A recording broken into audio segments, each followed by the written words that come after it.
Hey guys, and welcome back to Shadowrun Hong Kong. We're currently in Neville Ma's office, searching his computer. Right, let's search his financial records. His financial records are astonishingly boring aside from two major things. He spent next to nothing on his hospital bills, where it appears he only stayed for 3 days, and he spent a lot of money on a woman named Ku Feng, jewellery bills, clothes and such. Let's unlock his office door. With a push of a button, you unlock the office door on the other side of the room. Anonymous thunk reverberates through a cold steel apartment.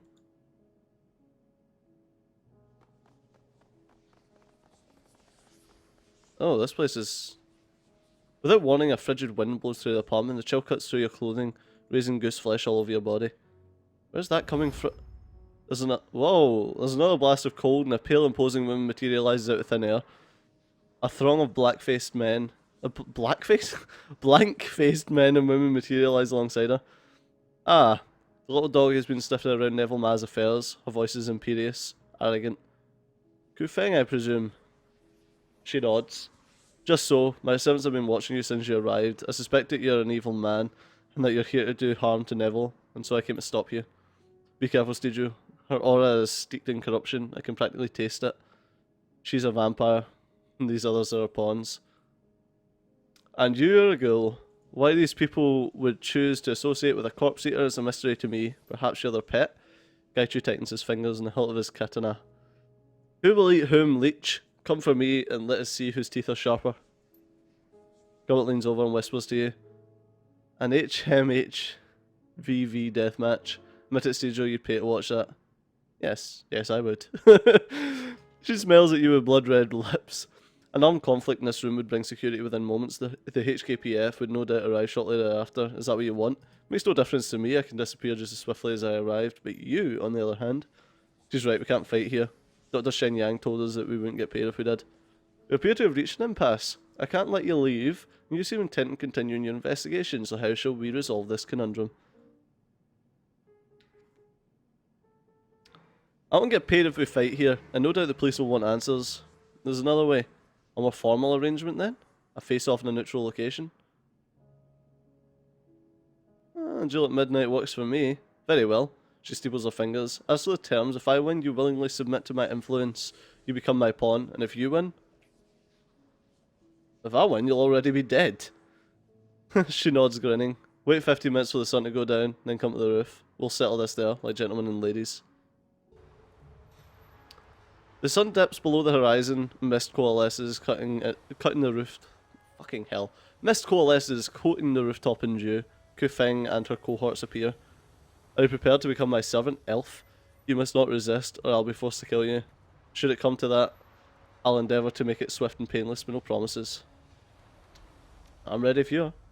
This will be entertaining. Kill him. That's not really a fair fight, is it? Wait a second.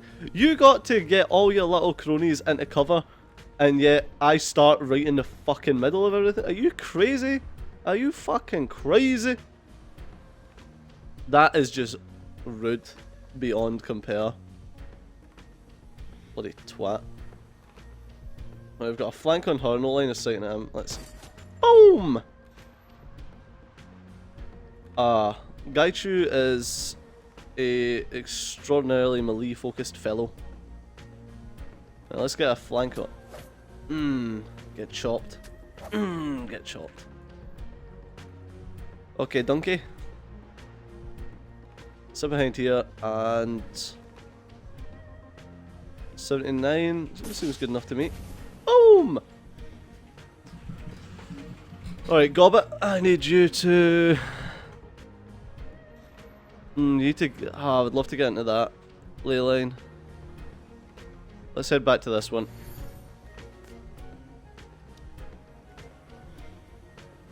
Okay, we've got a street samurai here, we've got another melee here. This little guy's bugging out. Ow. 3 damage. You missed. Oh! Did not expect Gobbet to get wrecked like that. We've got to... Oh god, no, I didn't mean that at all. I thought I was controlling Gobbet. Whoops. Right, I've got a flank on that guy. And chop. Oh, are you kidding? How'd you miss? There we go. Stabby, stabby! Right, let's, oh, can we get a mercy? No, we can't. This should probably wreck it. Okay, now we can definitely get a mercy kill. Boom! Okay, Gobbit, that probably wasn't the best place for you to stand. So, come back here and heal your wound. Okay, that was a big shot you took. I thought, although I was standing out in the open, I thought I'd have a decent enough place to go. Oh. Bloody... Samurai. Okay, I could... She's out in the open. How can... It must just be a bit close. Okay, guys, should we just start chopping? Alright. She got such a low chance to be shot? Like point blank range? I don't understand it. Okay, Gobbit, I want you to haste Gaichu.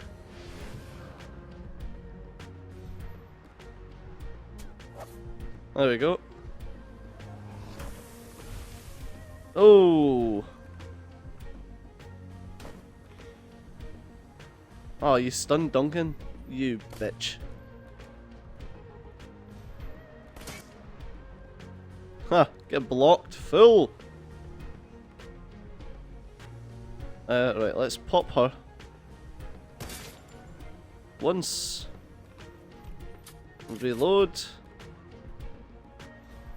Gaichu's hasted, so I'm going to get him out and chase this woman down. Right, can we get a... I can't heal. Best I can do is increase the aim on someone. We'll go with Stejo. I'm going to try and blap her. Oh! Oh, I didn't even incur a cut. Oh, you punched me? Really? Oh, Duncan! Care, mate, care. He's having a shocker right now. Boom! Oh, it was only her that I needed to kill. Nice. Kufeng's calm and haughty demeanour dissolves as her eyes grow wild. Wait, I surrender, don't kill me.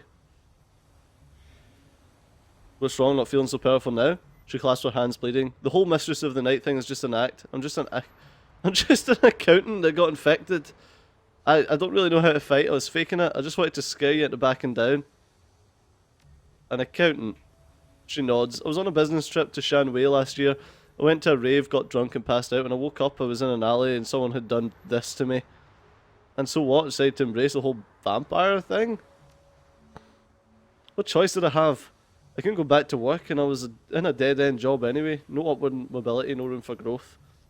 I did what anyone would have done. I tried to make the best of it to capitalise on my new abilities. I'm a vampire now, I can't control that, but I can control how I choose to monetize it. So what's your endgame? How do you see this working out? Beats me, it's not like I've got a rulebook for this or anything, I'm just making it up as I go along. Who knows, maybe I could eventually become the vampire queen of Repulse Bay. Well, I suppose I can't fault your ambition.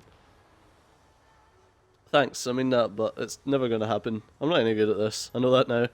She looks away in shame, her voice goes flat. I don't even know what I'm going to do with myself now. If I'm ever found out, I'll get killed for the bounty money. That was my only real shot and I blew it. How'd you manage to survive? I've just been hiding out in Colin. I was hoping to just disappear. As far as my friends and family know, I'm missing, maybe dead. Her chest hitches, she looks miserable. I think that's for the best. I mean, how could I explain what I'd become? Can you imagine how ashamed my family would be to find out I'd become this monster? No, I think it's better they think I'm dead. You're pathetic, weak. You're given the power of the gods, and you snivel about feelings. What's wrong with you? I never wanted to be this way, I'm trying my best. Your best is barely competent. You squander your potential, then bawl about your cast-off life when you're defeated. You don't deserve the gift that you've been given. No, you're right. I'm not cut out for this. She turns to you, a look of misery smeared across her face.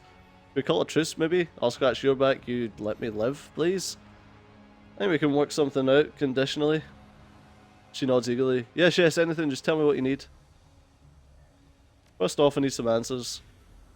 Okay, I'll tell you whatever you want to know. You ask the questions, I'll answer, no lying, promise. How are you and Neville Ma connected? I happen to be in the same hospital that he was, trolling for a meal. I don't like to drink blood from unwilling people, so I go to hospitals at night looking for people who won't mind if I take a sip. People in comas, patients with terminal illnesses, that kind of thing. Makes me feel better about what I have to do. So I wandered into this room and I recognised Neville Ma. I'd seen him on the news, seen photos of the accident. He was in really bad shape, a lot of broken bones and internal injuries, but somehow he was still conscious. So he offered to help. Well, I knew that if I gave uninfected people my blood, they'd be able to heal like I did. Just not as fast. I'd figured that out early, and by mistake. But it can come in handy from time to time. So when I saw Neville was conscious, I decided to make my grand appearance. I materialised in the room and told him that I'd make him a trade.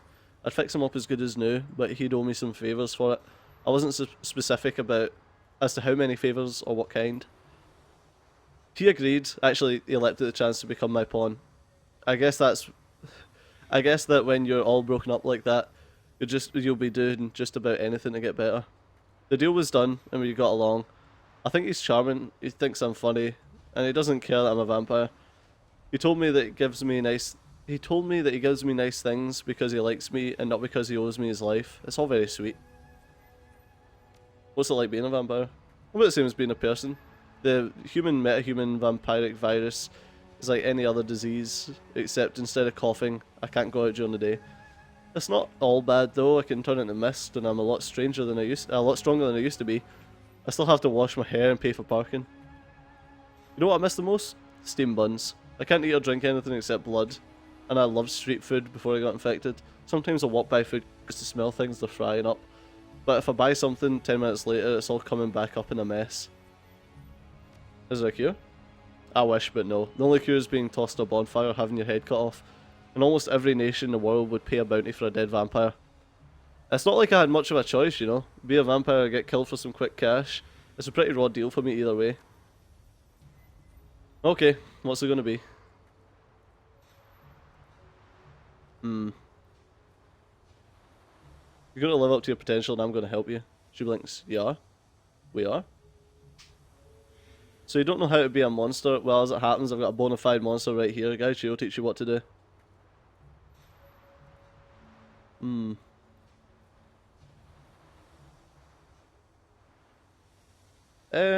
I could get you. And why would I do that stage? I fail to understand. Because in Hong Kong, connections are powerful, and I want the Vampire Queen of Repulse Bay to do me a favour.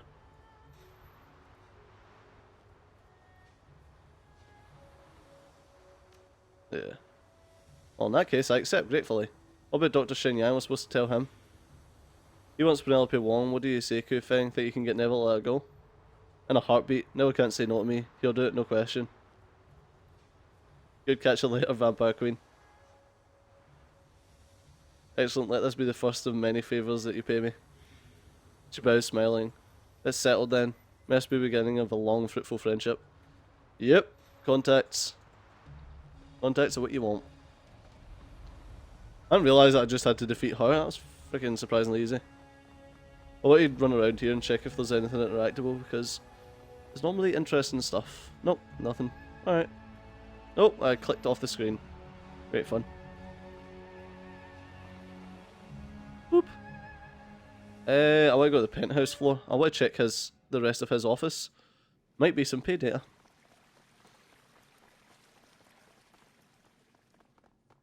So that's... Oh, that's what the blood was. The blood was her blood. Gotcha. So the blood in that bottle was her, right. I'm with it. There was nothing else in here. Huh. That was a shame. That would have been a good place to hide things.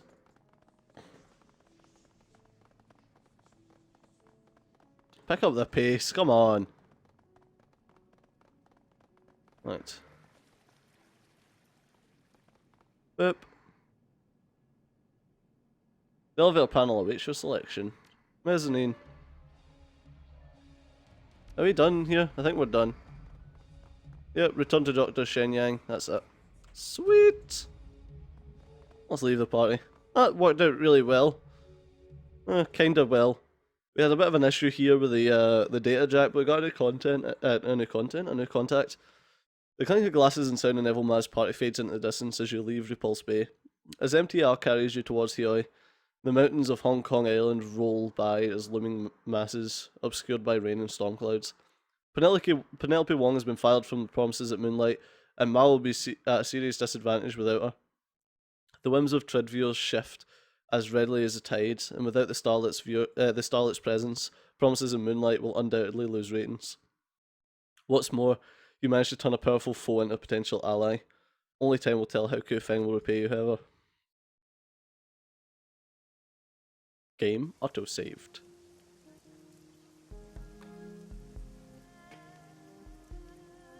Bump the dunk. Come on, game, I've read it already. There we go, another 4 karma.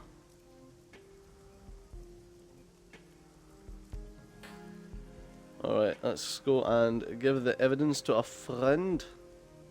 A little contact. I think it's over here, isn't it? Yeah. Look at some levels for people though.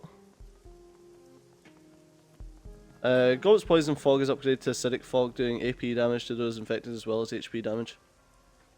Shrine spirits summoned by Goblet are now present for an additional turn before dispelling themselves for a total of 3 rounds. Probably should have went with that one. I kinda like these. Alright. Coup de grace. Gaichu gains katana ability plus 100 damage but can only attack stun targets. Oh. Takes a bite, restoring 8 HP and gaining 1 strength through consumption of the flesh. 2 HP damage, 1 AP damage. That may actually come in handy. Nail grenade. I like that. Standard equipment now includes a lethal shrapnel filled grenade. Hell yeah. Sabotage. Joe routine boost.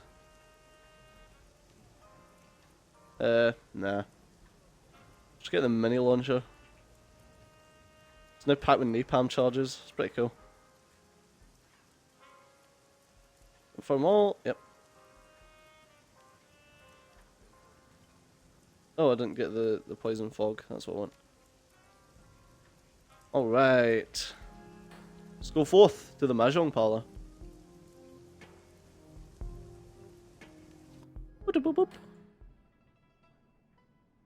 Hello, Dr. Shenyang.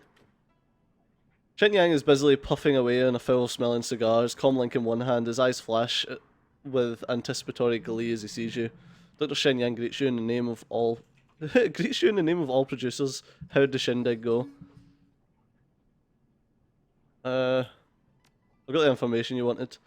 You explain the night's events from start to finish. As you speak, Shenyang's face grows even more incredulous, until finally his mouth is left hanging halfway open.